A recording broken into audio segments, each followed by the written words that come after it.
¿Qué tal? ¿Cómo están amigos y amigas de esta comunidad? Como siempre un gusto, como siempre un placer que nos acompañen.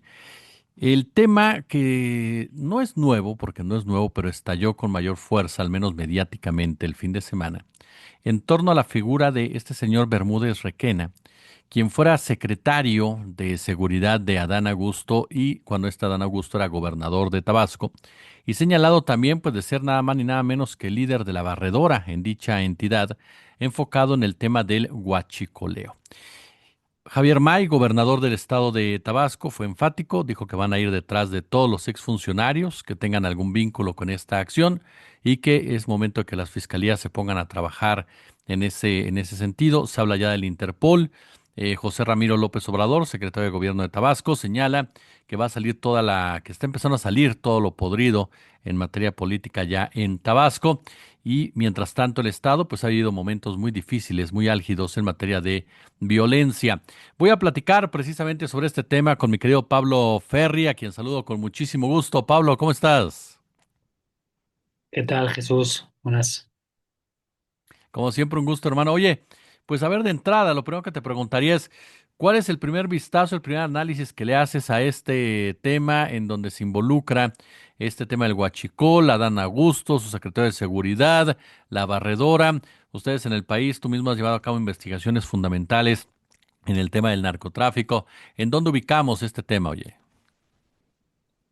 Bueno, en esta dinámica que lleva ya varios años de descomposición de las viejas redes de narcotraficantes de principios de siglo, cada región engendra o está engendrando o ha engendrado grupos que pueden tener una relación más o menos fuerte, implicaciones más o menos importantes en el tráfico de drogas a gran escala a Estados Unidos, pero que en todo caso si ejercen o tratan de ejercer dominios sobre las áreas en las que operan, ¿no? Y cuando hablo de ejercer dominios, uso un eufemismo para referirme en realidad a la extorsión, a la actividad económica local, a la venta de drogas al menudeo, al robo de combustible de los ductos de Pemex en el caso de Tabasco y otros estados. Entonces yo creo que la barredora, que es el grupo criminal que nos atiene en Tabasco, pues debemos encuadrarla y entenderla en esas dinámicas, ¿no? Un grupo de segunda o tercera generación en el sentido de que pues no es demasiado longevo, por lo menos bajo este nombre, que trata de hacerse fuerte a partir del robo de combustible, la extorsión y entendemos el tráfico de drogas al menudeo y que con el paso de los años empieza a sufrir peleas en su interior que provocan, pues bueno, escisiones, etcétera, y de ahí, pues, las, el aumento de los índices delictivos en la entidad los últimos 2 años, 3 años, ¿no? Oye, este grupo de la barredora, ¿de qué dimensión es en el marco de lo que es todo el tráfico de huachicoleo, por ejemplo? ¿Y qué tipo de protección política ha estado arrastrando desde su presencia en Tabasco? Bueno, el tamaño al final es un poco, nos obliga a pisar el terreno de la incógnita. Quiero decir, no está claro cuánta gente trabaja alrededor de los coordinadores de este grupo, ¿no? Al final, bueno, Tabasco no es o no ha sido históricamente un punto importante de entrada de las drogas que vienen de Sudamérica, particularmente de la cocaína, ¿no? Sabemos que el cártel de Sinaloa, por ejemplo, que es quien primero eh, se metió en este asunto en México en los años 90, 80, 90, lo hacía sobre todo por Quintana Roo, ¿no? Eh, Quizá luego por Chiapas, por la frontera guatemalteca, explorando nuevas vías que no tuvieran que ser por avión o por barco. Entonces, a mí me resulta bastante enigmático entender cuál es el papel de Tabasco en una lógica continental de tráfico de drogas hacia Estados Unidos, ¿no? Lo que parece claro es que la barredora nace al amparo de las corporaciones de seguridad locales, ¿no? Porque si bien se ha hablado mucho del que fue secretario de Seguridad del Estado, eh, desde que llegó Javier Maya a la gobernatura en los meses finales del año pasado. No era solo él, ¿no? Había varios personajes adscritos a la Secretaría de Seguridad Estatal o a la Fiscalía Estatal que supuestamente fungían un papel importante en el grupo criminal, ¿no? Ahora, la gran pregunta es qué tanto alcance tenían estos funcionarios en el gobierno local, ¿no? Y eso es una pregunta que seguramente solo podría contestar o el gobernador Adán Augusto López entonces, o su sustituto Carlos Merino, o cualquier alto funcionario que estuviera enterado del funcionamiento de las corporaciones de seguridad locales. Si Tabasco, como nos dices, no es un tema de droga, nos enfocamos entonces al famoso huachicol como el campo de la disputa, como el origen de toda esta violencia que se está viviendo. Yo diría que sí, la verdad. Yo diría que sí porque eh, si nos atenemos a los últimos aseguramientos en la entidad, me refiero a los últimos 6 meses, ¿no? O sea, han sido varios, ya no solo decomisos de millones o cientos de miles de litros, ¿no? Que es relativamente habitual, por lo menos de acuerdo a lo que nos tienen acostumbrados en los últimos 6 meses, las autoridades federales sobre todo. Eh, sino que también han encontrado centros logísticos, ¿no? O sea, espacios donde almacenar masivamente combustible robado, donde cargarlo en tanques, pipas, de donde sacarlo y repartirlo en las gasolineras que hayan estado trabajando con esta red, etcétera. Al final es un negocio muy lucrativo, ¿no? Quiero decir, estamos acostumbradísimos desde hace ya casi o más de 10 años a ver imágenes de guachicoleros picando los ductos de Pemex con cierta facilidad. No se requiere una técnica demasiado depurada para hacerlo, aunque luego pueden haber accidentes, como vimos en este Polito de Hidalgo al principio de la administración de López Obrador. Luego se me olvida el nombre siempre. Pero bueno, murió cualquier cantidad de gente porque el piquete del ducto de Pemex allá se le salió de control. La gente fue a llevarse el combustible a cubetazos y en algún momento prendió fuego aquello. Bueno, dejando eso al margen. Es relativamente sencillo robar el combustible de los ductos de Pemex y es súper redituable, ¿no? O sea, tú tienes con una inversión relativamente pequeña la capacidad de robarte miles de litros, que aún vendiéndolos a la mitad o a tres cuartas partes del precio al que luego lo venden las gasolineras, te reditúa muchísimo, ¿no?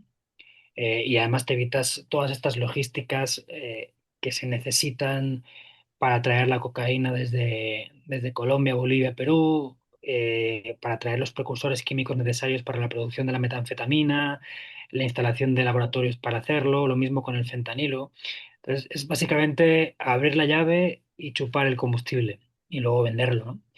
Entonces, es súper redituable, ¿no? Y ya lo dijo, no recuerdo qué agencia de Estados Unidos, si fue el Departamento del Tesoro, o el FBI, la DEA o quién hace poco, pero ya señalaba que el robo de combustible se había convertido en el segundo negocio más lucrativo para las mafias en México, ¿no? Entonces, a mí se me hace que principalmente sí ha sido una cuestión de robo de combustible, desde luego sin desestimar las operaciones que hayan tenido alguno de estos personajes en temas de tráfico de drogas a gran escala, ¿no? Oye, y ahorita que mencionábamos el tema de este señor Bermúdez Requena, eh, pues un poco complicado, ¿no? Que siendo tu secretario de seguridad no sepas lo que está haciendo este personaje.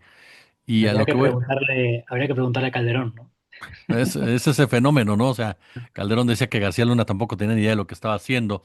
Ese síndrome de que yo no sé nada, ¿no? De que yo no asumo ninguna responsabilidad cuando las cosas se llegan, se presentan y cuando se dan por pues todo parece indicar un rompimiento político en realidad dentro de la propia estructura partidaria en Tabasco. A mí eso me hace mucha gracia porque sin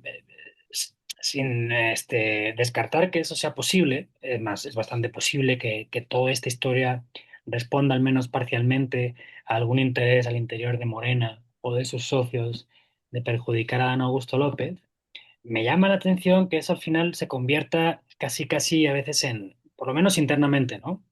en la historia principal, ¿no? Es decir, sí, es posible que alguien esté utilizando esto o esté alimentando esta historia para bajar los humos a Dan Augusto, que al final, aunque no ganara la candidatura en el año pasado, ¿no?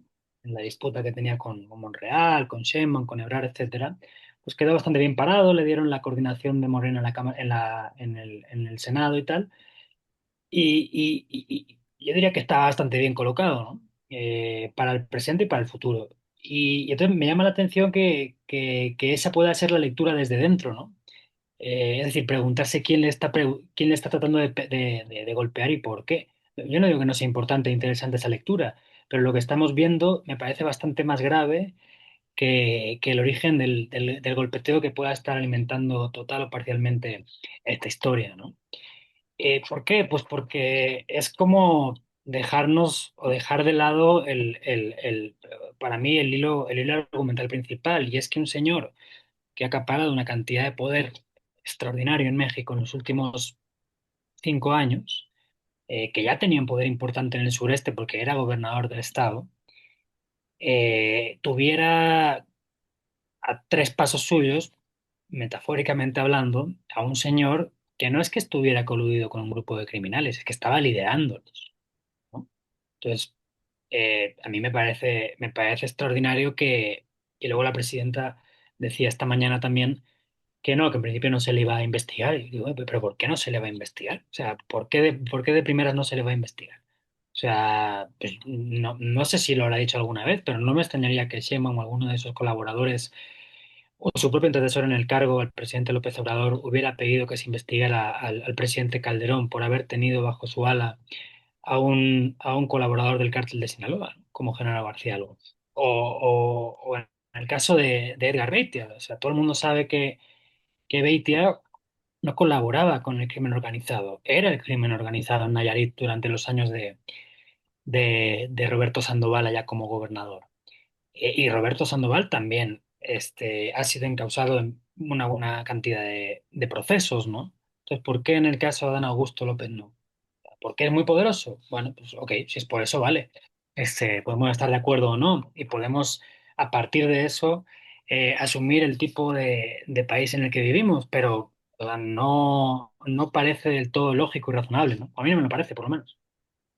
Oye, ese punto que señalas en un momento dado, que bueno, el asunto viene en realidad, como bien se da a conocer desde adentro de Tabasco, o sea, desde Javier May, que que fue incluso también secretario del Bienestar, que Sí. desde un principio se mostró partidario de Sheinbaum, yendo en contra del propio Dan Augusto, como que marcando esas distancias desde hace tiempo en la propia política tabasqueña, en el propio grupo tabasqueño, marcando distancia uno del otro, ¿no?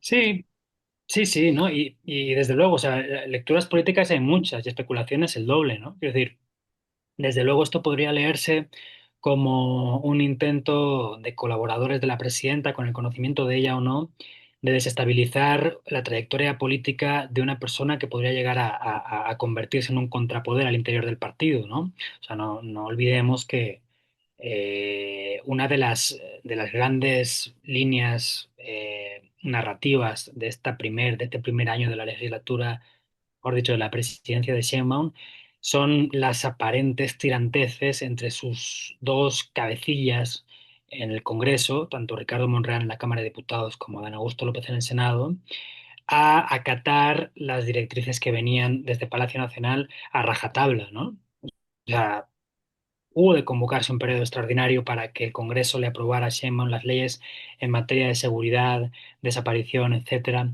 que había pedido la presidenta, ¿no? Desde hacía meses, sobre todo en materia de seguridad.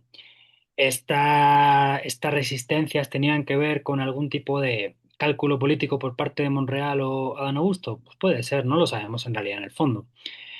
La respuesta ha sido este tirón de orejas, entre comillas, a Dan Augusto, en forma de señalamientos al que fue su secretario de Seguridad por organizar y liderar una organización criminal. Pues tampoco lo sabemos. Lo que sí sabemos es que existe una Fiscalía General de la República con capacidad para investigar delitos de delincuencia organizada, robo de combustible, y una fiscalía local con capacidad para investigar delitos de homicidio, desaparición forzada, asociación delictuosa, etcétera. Entonces yo no entendería por qué de primeras una u otra no deberían investigar los posibles delitos cometidos por este señor y en caso de que así sea necesario, los que habría cometido su jefe por acción u omisión, ¿no? Claro. Oye, y pasando al otro punto que también lo hemos platicado en parte, pero profundizándolo. Esta situación de que definías, bueno, Edgar Beitia era el crimen organizado en Nayarit. Este hombre, pues entendemos que encabezaba precisamente a la barredora. Esto te muestra también el nivel de putrefacción muchas veces de o la penetración de estas empresas criminales. El mismo con delito de que mencionabas ya del huachicoleo, pues podemos hablar de un delito de cuello blanco como tal, en donde se entrelazan estos intereses. Em, claro, es que yo no sé, es que para empezar yo no sé si hay que seguir pensando en términos de penetración, ¿no?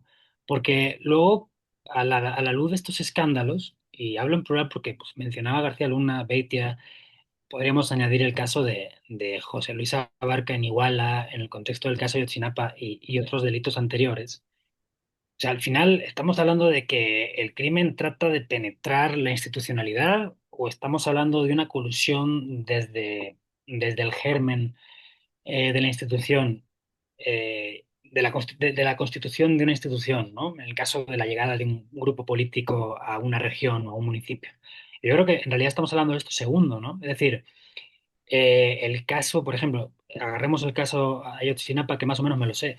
El asunto ahí no es que ese día, el 26 de septiembre del 14, por la intromisión del crimen en el equipo municipal de gobierno, pasara lo que pasó y desaparecieran a cualquier cantidad de gente. Es que había una historia de criminalidad que bebía de personajes que tenían un pie en la política y un pie en el crimen, ¿no? Y creo que ese es un poco, o sea, el gran problema a nivel narrativo que tenemos en México. Es decir, todavía creo que no acabamos de entender, pese a la cantidad de ejemplos históricos del último siglo, pero bueno, echémonos los últimos 20 años, tampoco hace falta irse tan para atrás, o 25. La cantidad de ejemplos que hay de gobernanza criminal en el país a nivel local, regional e incluso más amplio, ¿no? Entonces, lo que me permite, lo que me lleva a pensar el caso de Tabasco ahora es, oye, estamos hablando, o sea, este caso al final, o sea, este tipo de casos son la norma o la excepción. ¿Es lo que nos damos cuenta por suerte o porque alguien quiere pegarle la carrera política de otro o porque desaparecen a 43 o porque hay 3.000 personas despojadas de sus tierras como en Nayarit? Y en el resto de regiones, estados, esa misma situación, solo que no nos damos cuenta porque no se acaba de salir de madre. Y digo, no se acaba de salir de madre porque cosas pasan. Lo que pasa es que a escala nacional igual no nos enteramos tanto, pero cosas pasan. No lo sé. Y es la pregunta que tengo desde el viernes, no digo, desde antes, ¿no? Pero desde el viernes cuando el general a cargo del ejército en Tabasco mencionó que había una orden de detención contra Bermudo Requena, pues yo me lo preguntaba, ¿no? Oye, y entonces, o sea, ¿cuál es la normalidad? ¿La gobernanza criminal o lo contrario? ¿De qué hay más en el país? No lo sé. La verdad es que no lo sé. Y parece un poco exagerado y un poco especulativo por mi parte, y que incluso quizá un poco amarillista, si no fuera porque existen cantidad de ejemplos anteriores que permiten pensar lo que planteo. Claro. Mi querido Pablo Ferri, yo como siempre quiero agradecerte estos minutos que nos permites platicar contigo aquí en nuestra comunidad, oye. Nada, hombre, un gusto como siempre y a mandar.